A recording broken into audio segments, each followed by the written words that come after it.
No hay un soldado sin marca. Y si nosotros somos soldados de Jesucristo, pues vamos a sufrir un poquito de todas esas cosas. Es por esto que hoy yo quiero hablarles de la tarea de un siervo de Jesucristo.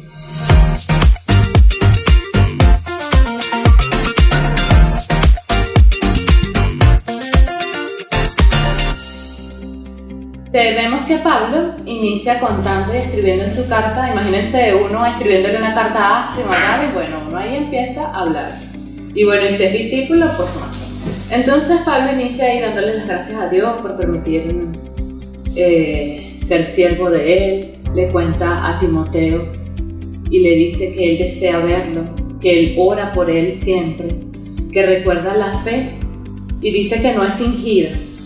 Cuando yo leí ese no fingida es porque entonces hay fe que no son sinceras, que hay entre nosotros hermanos que quizás son falsos creyentes. Entonces él le dice, yo recuerdo tu fe que es sincera, que no es fingida, que es como la de tu abuela Loida, como la de tu madre Eunice.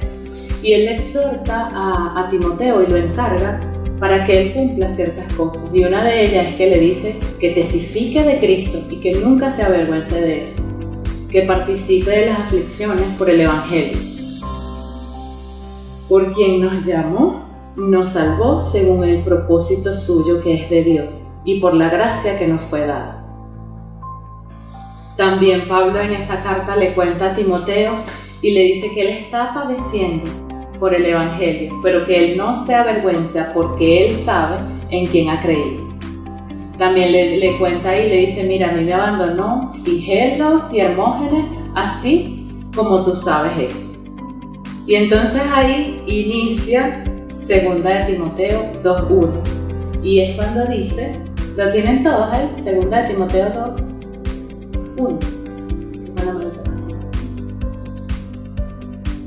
Y dice, tú pues, hijo mío, esfuérzate en la gracia que es en Cristo Jesús.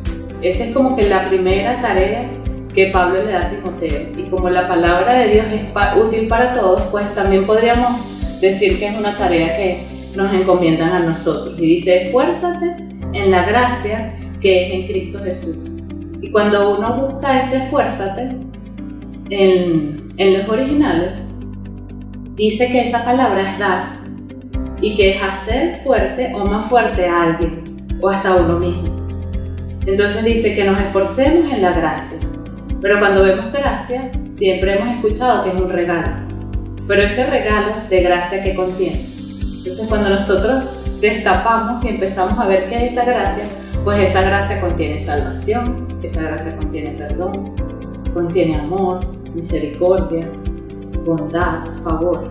Entonces aquí Pablo le dice, esfuérzate en la gracia que es en Cristo Jesús. Es decir, da de ese regalo, de todo eso que has recibido de Cristo, dalo tú también.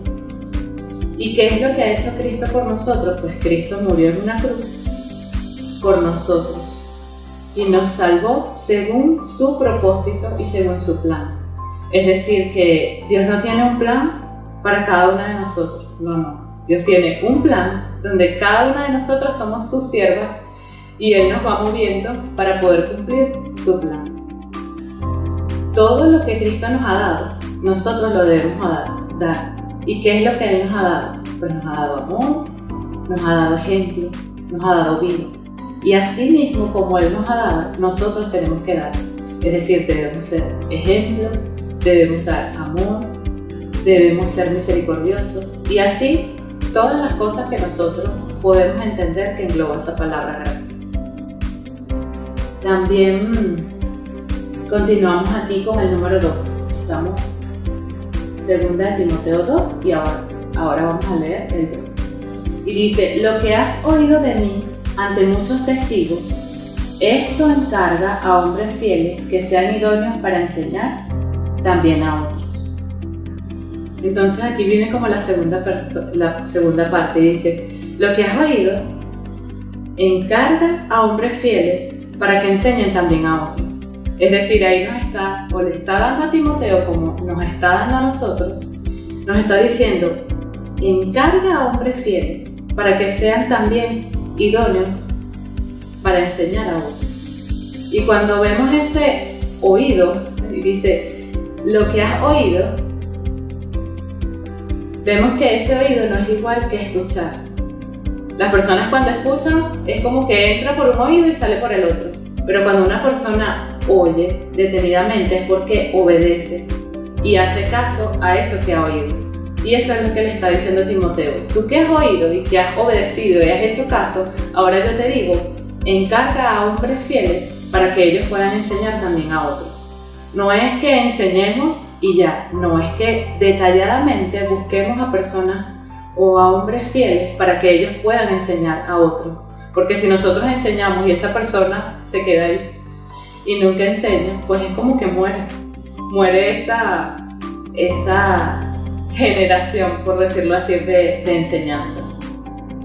Y cuando vemos que él encarga a una persona es porque esa persona la ha considerado digna de confianza. Cuando nosotros muchas veces le pedimos a alguien que haga algo es porque nosotros consideramos que lo va a hacer, consideramos que le tenemos confianza. Y cuando hablamos de fidelidad es cuando una persona se compromete y cumple con lo que ha dicho. Por eso yo creo que ahí une como que esas palabras, dice encarga y que sean fieles. Porque si tú encargas y no es una persona fiel, no va a cumplir eso que tú le has pedido. Por eso nos dice, busca a esos hombres fieles y enséñales para que ellos también enseñen a otros. Y no es nada más enseñar por enseñar. Cuando buscamos esa palabra enseñar, pues dice que la palabra enseñar es instruir, educar. Y yo busqué un concepto de enseñar y dice que es comunicar conocimientos, experiencias, habilidades, ideas o hábitos a una persona que no los tiene. Es decir, nosotros debemos buscar a una persona para nosotros darle de los conocimientos que tenemos, de nuestras experiencias, de esos hábitos y que puedan ser transmitidos. Recuerdo que una vez fui a un congreso con mi esposo creo que hace 2 años, y nos regalaron un libro que se llama Los lunes con mi viejo pastor. Y cuando yo lo leí, pues me encantó, porque era de un pastor joven que estaba empezando su ministerio y él busca como los consejos de un pastor muy anciano. Ellos se reúnen en una primera reunión y ellos acuerdan como que mira, vamos a vernos todos los lunes para que él pues empiece como que a aconsejarlo y a enseñarlo. Y me encanta ese libro porque el viejo pastor se abre y le dice y le cuenta todas sus experiencias, que fue tan enriquecedor para ese pastor joven que el viejo pastor se murió, pero él decidió escribir un libro con todas las enseñanzas que él le había transmitido. Él empezó cada lunes escribiendo toda esa información, pero él decidió escribirle no solo eso, que siguió buscando hombres fieles, les enseñó para que así ellos siguieran enseñando a otros. Entonces nosotros estamos llamados a formar líderes. Yo sé que aquí todas son líderes en sus iglesias, esposas de pastores, líderes de ministerios de adoración, de educación, no lo sé. Pero aquí la palabra de Dios nos dice y nos llama a que formemos líderes, a que le enseñemos a otros. Y así va a permanecer vigente esa enseñanza, así como Jesucristo formó a los discípulos. ¿Se imaginan que Jesucristo fuera tenido a esos discípulos y ninguno fuera enseñado a otro? Fuera muerto. Esa enseñanza no estuviéramos hablando aquí, ni nada de eso. Entonces nos llama a formar líderes. Por eso dice hombres fieles, que ustedes les encarguen algo y sepan que lo van a hacer. Que nosotros podamos transmitirles conocimientos, nuestras experiencias, hábitos, pero que seamos tan transparentes y nos podamos abrir tanto que lo hagamos sin mezquindad y sin escasez. Recuerdo que en ese libro de ese viejo pastor, el viejo pastor dice, una de las cosas más graves que ha sufrido el evangelio es que los líderes temen en formar a otros líderes porque quizás sienten como una sombra o como el que lo van a opacar. Pero el reino de Dios no es como un negocio, como que yo vendiera maquillaje y me pidiera, no sé, una amiga la fórmula y yo dijera, no se la voy a dar porque me va a montar un negocio al lado. Pero nosotros es al revés, nosotros tenemos que darnos todo, darlo absolutamente todo, para que se planten un montón de iglesias, para que haya más ministerio y para que la palabra de Dios sea expandida por todo, hasta lo último de la tierra. Cuando llegó lo de la pandemia, escuché y vi como muchas iglesias cerraron, como pastores murieron y se cerraron las iglesias, porque no había nadie que los sustituyera. Y no eran iglesias jóvenes, eran iglesias que a lo mejor tendrían 20 años, otras 30 años de constituidas, 40 años. Y murió la iglesia porque no había alguien que sustituyera al líder de esa iglesia. Entonces, tenemos que formar líderes, tenemos que enseñar a otros, en donde estemos. Si damos escuela dominical, pues formemos ahí un maestro. Si estamos cantando, formemos a alguien que cante también. Si aprendimos a predicar, pues empecemos a enseñar a predicar. Pero tenemos que formar más líderes porque la maldad se va a ir creciendo, va a ser cada vez mayor. Y nosotros tenemos que formar a personas que tengan las herramientas necesarias para estar listos cuando vengan esas cosas. Y lo otro es que ninguno de los que estamos aquí somos eternos. Entonces, si somos pastores, si somos líderes en esa iglesia, ¿qué pasaría si hoy, en este instante, no estuviéramos? ¿Continuaría nuestra iglesia? ¿Se quedaría ahí? ¿Duraría 5 o 4 años sin pastor, como otras congregaciones? Entonces, formemos líderes, pero que sean fieles, para que así ellos puedan enseñar a otros. Luego más adelante dice el 3, tú pues, sufre penalidades como buen soldado de Jesucristo. Y cuando nosotros vemos aquí el sufrir, la palabra sufrir penalidades, es atravesar por adversidades. Y aquí lo dice, un soldado de Jesucristo va a atravesar adversidades, es decir, no estamos exentos. Por eso les decía al principio, ustedes han llorado, han sufrido, pues es normal. Y como somos soldados vamos a tener esas marquitas. Dice que vamos a padecer, vamos a tener experiencia o vamos a experimentar cosas que son dolorosas. Como fue militar, le voy a poner un ejemplo de cuando yo era militar. Yo recuerdo que yo empecé a servir de Guardia Nacional. Y juntamente cuando yo inicio, mi mamá enferma. Y recuerdo que ella empezó a no visitarme. Llegaban los fines de semana, que era sábado y domingo visitas, y yo no tenía visita de mi mamá. Y cuando hubo la primera salida, yo estaba uniformada, me van a buscar a Caracas, ahí a los próceres. Y cuando venimos en camino me dicen, mira, tu mamá está en terapia intensiva. Y mi mamá era una mujer sana, no le daba ni gripe. Imagínense el shock de ok, o sea, estoy llegando y mi mamá en terapia intensiva y no podía ni hablar, solo escribía. Yo llegué un sábado uniformada directa a terapia intensiva y el domingo yo me tenía que regresar y me regresé. Porque pues era un soldado y tenía que servir a quien me había llamado para que le sirviera, que en ese caso era la Guardia Nacional. Yo recuerdo que yo pasaba esa semana y pues claro, me dolía porque era mi mamá.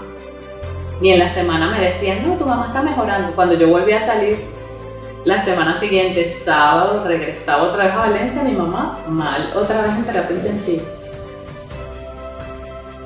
Y cuando buscamos la palabra soportar, dice que es tener encima un peso tan grande, pero hacer que no se caiga o tambalee. Yo en ese momento tenía una carga y un peso muy grande, que era que mi mamá estaba mal, en terapia intensiva. Yo era hija única, o sea, soy hija única, no tenía un hermano, nadie. Entonces yo empecé a analizar. Yo dije, bueno, en lo que vengan mis vacaciones de Semana Santa, yo empiezo a tomar una decisión, si pido la baja o no. Y recuerdo que vino la Semana Santa vi a mi mamá muy mal y yo dije, no puedo continuar aquí, yo tengo que pedir la baja. Y una de las cosas que hacen ahí en el ejército es que te van poniendo el carácter muy duro. Yo recuerdo que yo llegué y yo me reía por todo. Y cuando ya habían pasado los meses yo no me reía de nada. O sea, me decía no sé qué, yo caigo, o sea, no me reía. Y siempre después de unas vacaciones hay gente que pide la baja.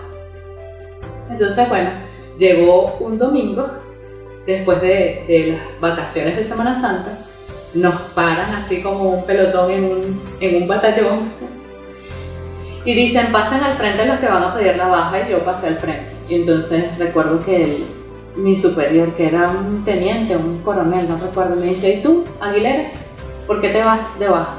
Porque mi mamá está enferma. ¿Y es que acaso tú eres enfermera? No. ¿Qué? ¿Y de verdad te quieres ir? ¿No lo has pensado bien? Sí, me quiero ir, pero son preguntas frías, ¿sabes? Duras, pero ya yo era así como que ya me voy a ir y listo. De hecho, hasta lo negocié, porque se habían ido demasiadas de baja, y recuerdo que le dije, ellos me pasaron a que me entrevistara con el alto mando militar.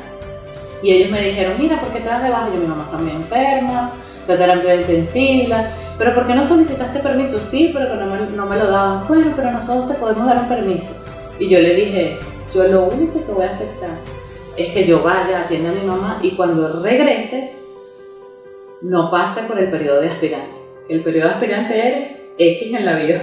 Después sí empiezas a hacer cadete y tener tus rayitas y todas esas cosas. Cuando aquí vemos la palabra soldado, cuando uno ve un soldado es que no tiene ningún grado.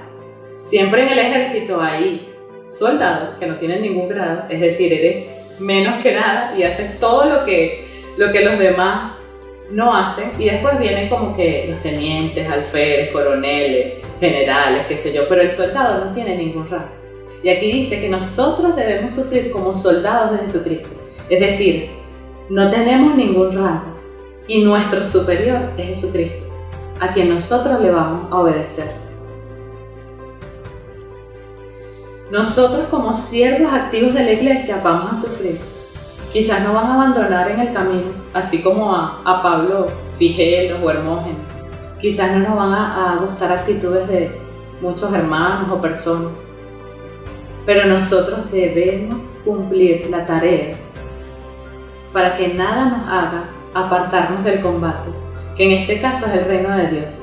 Enseñar su palabra, así como lo leímos hace rato, y esforzarnos en la gracia que es en Cristo Jesús. Más adelante, en el 4, dice que ninguno que milita se enreda en los negocios de la vida, a fin de agradar a aquel que lo tomó por soldado. Cuando uno ve este versículo y dice, ninguno que milita se enreda en los negocios de la vida, muchos tienden a pensar como que, yo me tengo que dedicar únicamente al ministerio y yo no puedo hacer más nada. Y no es así. Aquí dice que no nos enredemos en esas cosas. Es decir, es como que entro a un centro comercial y camino por todo el centro comercial, pero no entro a las tiendas. Entonces nosotros vamos a vivir en este mundo, pero no nos enredemos en sus cosas. Nosotros podemos trabajar, nosotros podemos hacer nuestras actividades, nosotros podemos hacer ejercicio, nosotros podemos compartir un café con amigas, pero no nos enredemos con las cosas del mundo, sino que tengamos claro que somos unos soldados y que nuestro superior es Cristo, y a Él es el que tenemos que atender para que sigamos siendo fieles y sirviéndole a quien nos tomó por soldados. Después el 5, 6, 7 son como unos ejemplos de eso, y dice, y también el que lucha como atleta no es coronado. Y también el que lucha como atleta no es coronado si no lucha legítimamente. Es decir, tienes que obedecer para recibir una recompensa.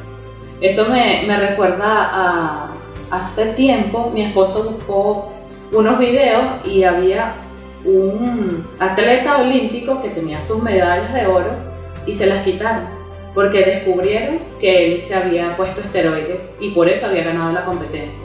Y no solo eso, es que le quitaron las medallas y después tenía un juicio por mentir. Creo que era en Estados Unidos, y entonces ahí se le abrió un juicio porque era por mentir. Era un tenis, un beisbolista. Entonces imagínense todas las consecuencias. Pero aquí dice, tienen que correr la carrera legítimamente. ¿Cómo es legítimamente? Pues ustedes sufran como soldados de Jesucristo, porque es así, ustedes cumplan la tarea. ¿Que cuál es tu tarea? Pues esfuércense en la gracia que es en Cristo Jesús y encarguen a hombres fieles para que enseñen también a otros.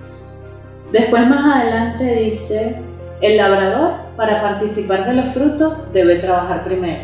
O sea, nadie va a llegar como que llegué yo y voy a comer de esto. No, usted tiene que trabajar para después ver de esa cosecha. Es decir, nosotros vamos a invertirnos en esas personas y por la gracia y misericordia de Dios esperamos que eso dé fruto, que esos fieles se reproduzcan.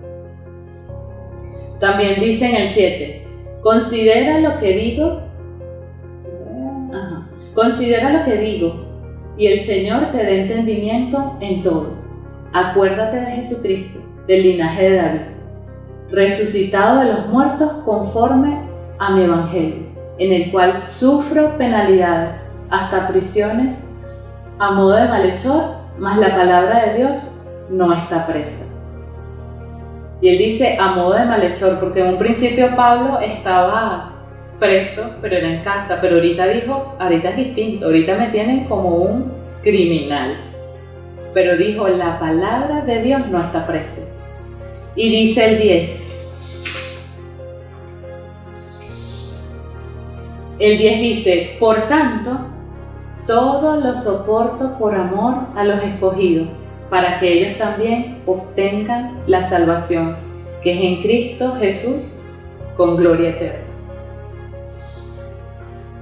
Y cierra aquí diciendo entonces, soporta todo por amor de los escogidos, para que sean salvos. Y así como vimos, como hablamos hace ratico de soportar, es sufrir, es aguantar, es sobrellevar, es padecer. Y dice por amor a los escogidos. Cristo nos amó a tal manera que entregó su vida por nosotros. Y nos está diciendo, hagan todo eso por amor a los escogidos. Pero claro, Dios nos ama con un amor inigualable, con un amor ágape.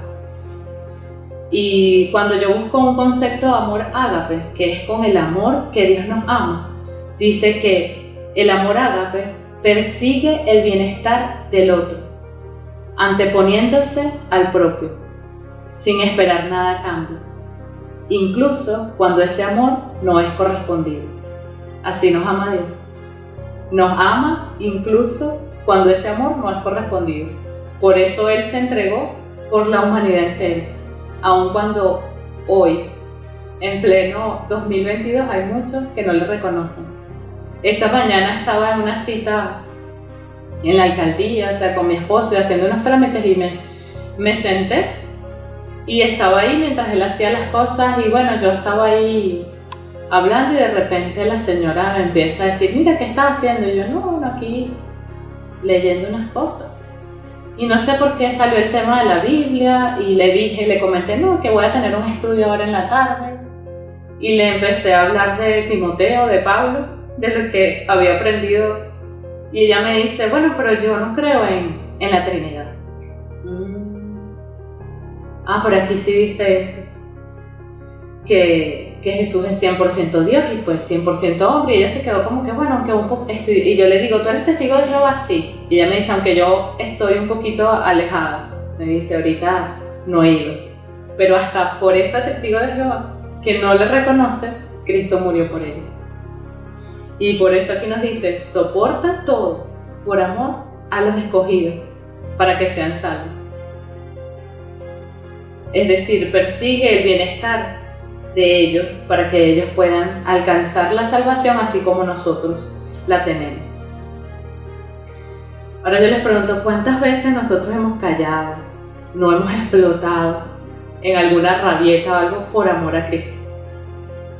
Con amigos, con familiares, aún con los hermanos en Cristo. Hace unos días vi a Astrid que publicó en su Instagram que que alguien le había hecho algo que le había molestado, que se había comprometido y estaba molesta. Si ella no conociera a Cristo, estoy segura que se la fuera comido viva. Pero como conoce a Cristo, soportó por amor a los escogidos. Y su reacción fue distinta. Dios le dio un salmo y le dijo que las iba a defender de esos mentirosos. Entonces ahí cambia. Cuando nosotros conocemos a Cristo, nuestra reacción es distinta. Y por eso yo les animo a que sigamos soportando esas cosas por amor a esos escogidos. A mí muchas veces hay personas que dicen no, o familiares que esa es tu verdad. Y uno respira, no, Dios mío, no es mi verdad, es lo que dice la Biblia. Pero uno trata como que de equilibrarse y no reaccionar a muchas cosas como el mundo reaccionaría, pero solo es por eso, por amor.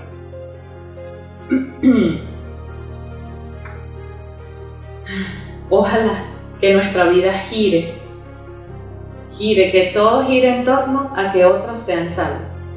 Cuando trabajemos, en nuestra casa, en la iglesia, en nuestra vida cotidiana.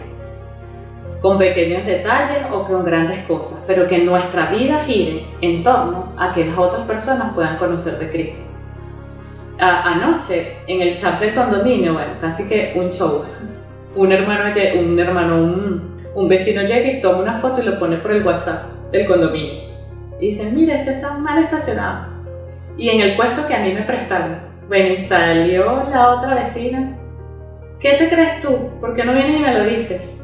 Si a mí me molesta tu alarma. Bueno, y uno leyendo todo ahí, yo decía, ok, no. Entonces dice, ¿sabes qué? Yo no quiero decir nada, sino que simplemente tú estás errando y tú tienes que mover el carro de ahí. Bueno, y aquella le insultó y le dijo, y yo ahí respiré y dije, bueno, en realidad tiene razón porque está ocupando su puesto. Pero la manera de reaccionar, si él conociera a Cristo, yo sé que sería distinta. Quizás a lo mejor le escribe en privado y le dice, mira, por favor, vecino, muévete. Pero en la humanidad lo que provoca es casi que le guarde el carro porque él está parado ahí. ¿Me entienden? Es la manera en que Cristo nos va transformando. Y no es nosotros, sino Él. Por eso Él nos da el fruto del Espíritu cuando le conocemos. Y nos llena de amor, gozo, paz y templanza y dominio propio. Porque estoy segura que a lo mejor muchas aquí no teníamos dominio propio. O éramos más explosivas, o reaccionaríamos de maneras distintas, o quizás a lo mejor no me aguantaría muchas cosas que ahora sí me aguanto. Pero todo es por Cristo Jesús que nos ha dado eso.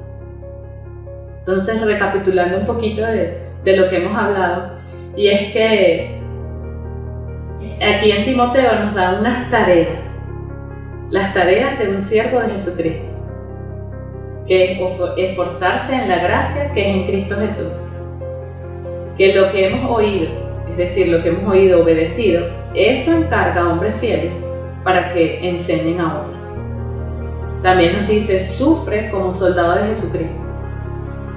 Y nos dice también, y concluye y cierra así como que con broche de oro, soporta todo por amor de los escogidos, para que ellos puedan ser salvos. Ahora digo, estamos nosotros cumpliendo la tarea de siervos de Jesucristo.